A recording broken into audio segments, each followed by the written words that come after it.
all of you have been able to reflect on how all these projects, which were started in 2014, 15, 16, helped India fight the COVID battle smarter and more efficiently. I mean, imagine if Digital India hadn't been launched 6 years before COVID hit the world, or 5 years before we got into this problem. Do you think we could have had service exports of a record level in a COVID year, where the first quarter saw the worst COVID wave, April to June 21.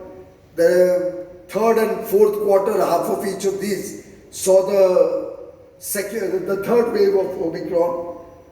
And between the second and third wave, with a large part of the economy facing turbulent times, I think it's remarkable that our international trade has achieved such high levels.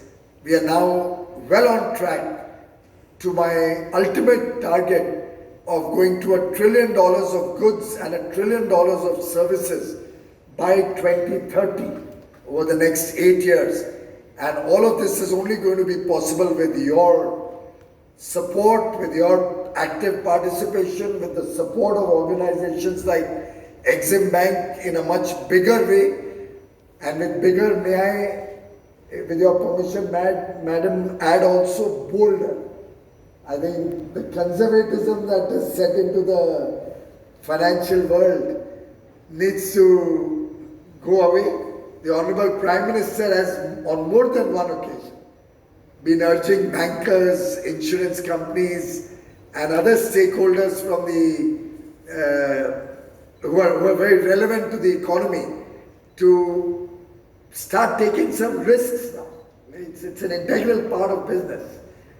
But I'm sure Exim Bank will not let any of our exporters down when it comes to a greater degree of engagement, particularly to support project exports.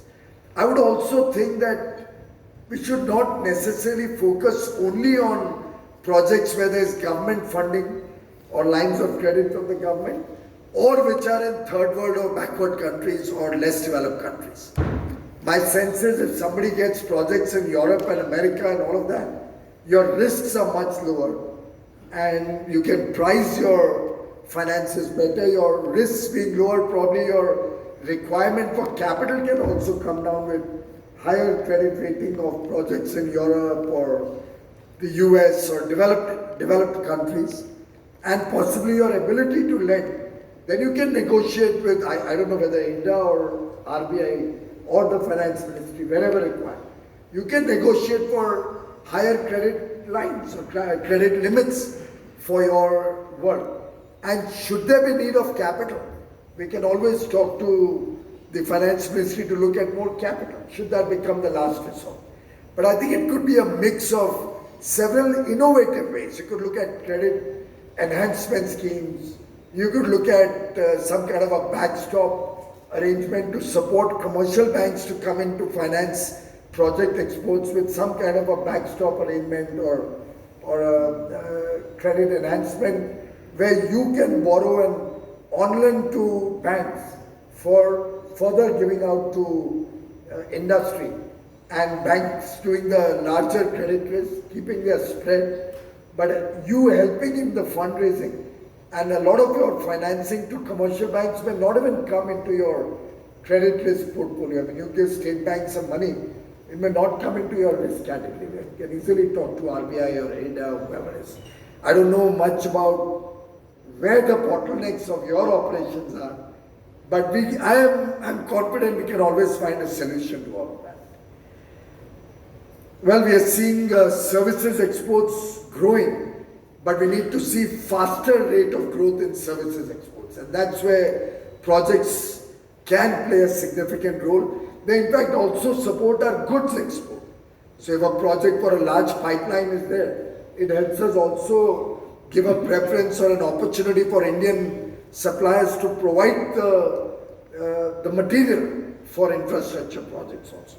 I think in every respect, whether it's technical capabilities, whether it's our ability to provide the necessary goods or merchandise to to implement a project, whether it's our industrial capabilities in India to develop new products which may be required, the focus that we are giving on geotextiles and technical textiles to support our infrastructure requirements or the needs of infrastructure projects, all of this holistically can help us really get some good results on project exports.